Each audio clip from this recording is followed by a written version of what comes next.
మా షబీర్ అలీ రేవంత్ రెడ్డి గారిని పొగిడాడు. ఏమన్నాడు? వచ్చే 10 ఏళ్ళు రేవంత్ రెడ్డి గారే అని చెప్పి, వచ్చే 10 ఏళ్ళు రేవంత్ రెడ్డి గారే అని చెప్పి షబీర్ అలీకి గుర్తు చేస్తున్నా. 4 రెడ్లు మంత్రులు ఉన్నారు కదా, ఒక ముస్లిం మంత్రి ఎందుకు లేకుండా పోయిండు? 4 రెడ్లు మంత్రులు ఉన్నారు కదా, ఒక ముస్లిం మంత్రి ఎందుకు లేకుండా పోయిండు? నిన్నటి కేసీఆర్ గవర్నమెంట్లో ఉప ముఖ్యమంత్రి అన్న మహమ్మద్ అలీ ఉన్నాడు కదా, ఆత్మవంచన ఎందుకు చేసుకుంటావు షబీర్ అలీ? అస్తిత్వాన్ని ఎందుకు కోల్పోతావు షబీర్ అలీ?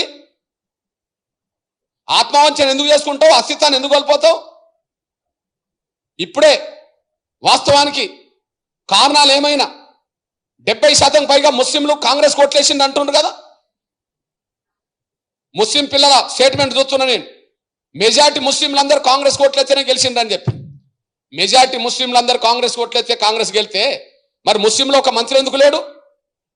నిన్నటి గవర్నమెంట్లో ఉప ముఖ్యమంత్రి ఉన్నాడు కదా, నిన్నటి కేసీఆర్ గవర్నమెంట్లో ఉప ముఖ్యమంత్రి ఉన్నాడు కదా, ఈ గవర్నమెంట్లో ఒక మంత్రి కూడా ముస్లిం లేడు కదా.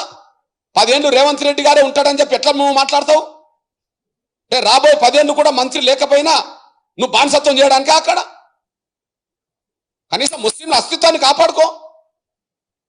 ప్రభుత్వంలో నీ వాటా కోరు, మంత్రివర్గంలో నీ వాటా కోరు. నిన్న ఉప ముఖ్యమంత్రి దాకా ఉన్నప్పుడు ఇప్పుడు ఉప ముఖ్యమంత్రి కాదు, మంత్రి ఎందుకు లేకుండా పోయిండు అడుగు. నీ ప్రభుత్వ సలహాదారుడికి ఇస్తే నువ్వు ఇవ్వాల్సిన సలహా ఏంటిది? పొగడడం కాదు. నువ్వు ప్రభుత్వ సలహాదారుడుగా రేవంత్ రెడ్డి గారి ప్రభుత్వానికి నువ్వు సలహాదారుడుగా ఉన్నావు. సలహాదారుడుగా నువ్వు ఇచ్చే సలహా ఏముండాలి? సార్ నిన్న ఉప ముఖ్యమంత్రి మా ముస్లిం ఉన్నాడు, ఇప్పుడు మన మంత్రివర్గంలో మనకు మంత్రే లేడు ముస్లింలకు, తొందరగా మంత్రివర్గంలో మా ముస్లింలకు అవకాశం ఏం కోరాలి. అట్లా కోరకుండా 10 ఏళ్ళు రేవంత్ రెడ్డి గారి ముఖ్యమంత్రి నువ్వు భజన చేయడానికి ఉపయోగపడుతుందేమో తప్ప నీ అస్తిత్వాన్ని చాటుకున్నట్టుకు ఎట్లా ఉపయోగపడుతుంది? ఇది ఎట్లా న్యాయం అవుతుంది?